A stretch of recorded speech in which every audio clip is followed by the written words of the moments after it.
Thanks for tuning in Summary MMA. In this video, Rafael Fiziev suffered a disappointing injury TKO loss to Mateusz Gamrot. Bryce Mitchell pulled out a unanimous decision win over Dan Ige with a gruesome eye injury. Marina Rodriguez wins performance of the night bonus for violent stoppage of Michelle Waterson-Gomez. Johnny Eblen defended his middleweight title against Fabian Edwards with nasty cut above his eye. The UFC Vegas 79 main event didn't end like most fans expected.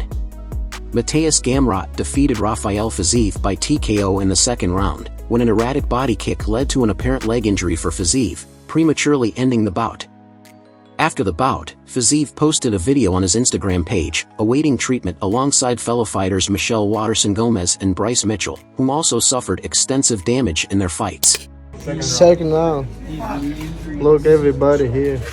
What a business, yeah? What a business, guys. Yes, sir. The best business in the world. Everybody here.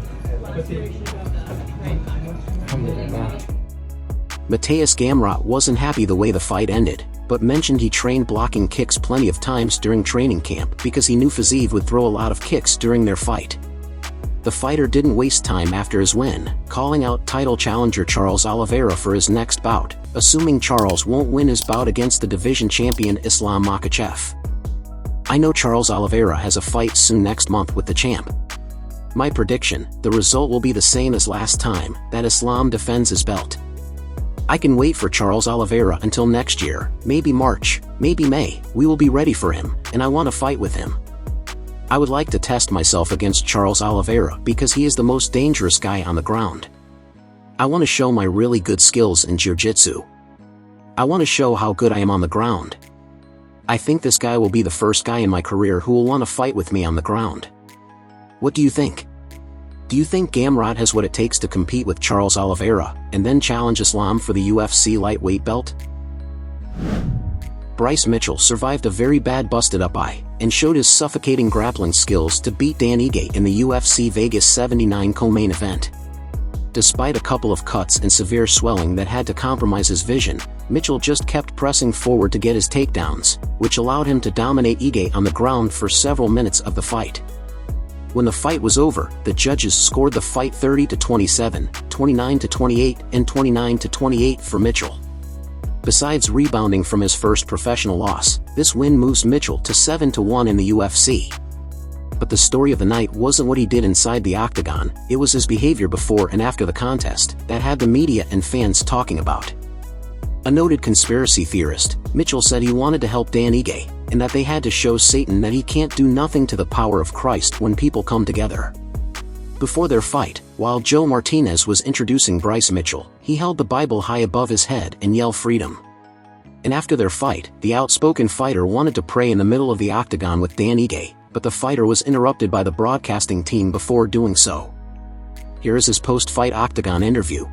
"I'm here with the winner, Bryce Mitchell. Bryce, congratulations to both of you. Tremendous fight, back and forth battle. You were declared the winner. Talk me through the fight. How do you feel?" He's the hardest hitter I've ever fought. I didn't expect him to be so fast and move so well. And his grappling defense is so good too. I brought this Bible in here tonight because I do believe Satan is taking over this earth. And something specifically I'm talking about is these fires in Hawaii. I'll be donating $5,000 to Dan Ige tonight to give to people in Hawaii because I know he lost friends, they lost their homes, they lost their children. And I love these people with all my heart, and we have to show Satan that he can do nothing through the power of Christ when we come together. Let me ask you about your eye. Obviously, Dan connected with a couple of good shots there, opened up a cut above and underneath it. How much did that impair your vision? Oh, that's a scratch, man. That ain't nothing. I don't know what you're talking about.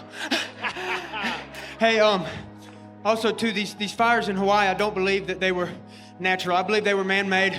They're trying to take the land from the natives, and I want Dan Ige, a native Hawaiian, to lead this world in prayer against the power of Satan.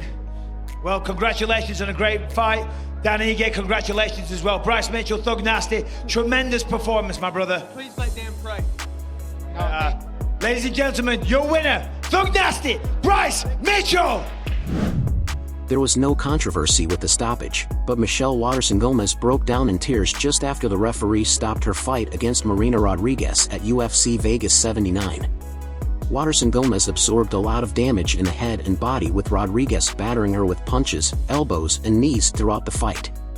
Even though many people thought the fight should have been stopped earlier, Waterson-Gomez vented her frustration that the referee didn't allow her to continue.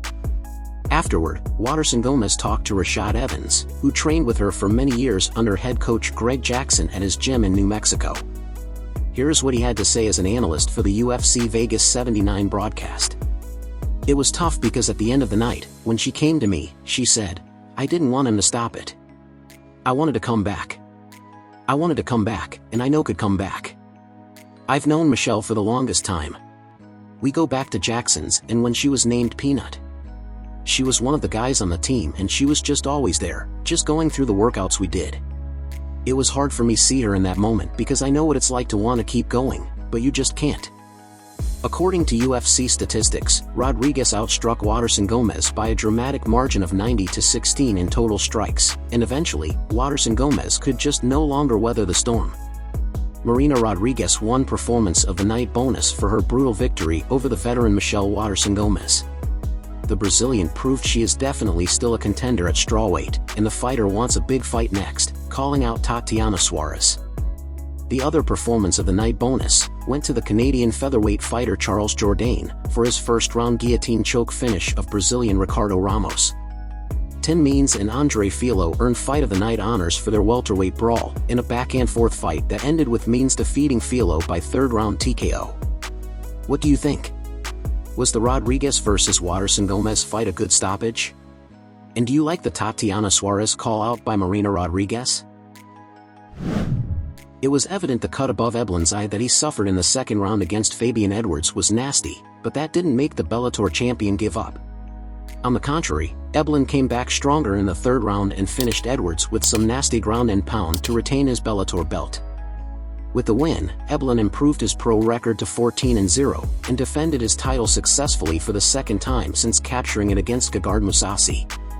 After his stunning knockout of Fabian Edwards, Eblen unleashed his emotions in the cage, and that led to an altercation with Fabian's brother and current UFC welterweight champion, Leon Edwards. And what a sequence, because as we will see, Big John, it was Edwards that took the fight to Eblen. He landed a shot, no doubt about it. Now it's the brother Leon, unfortunately, as he takes umbrage with the jubilation, but a huge win for the champion.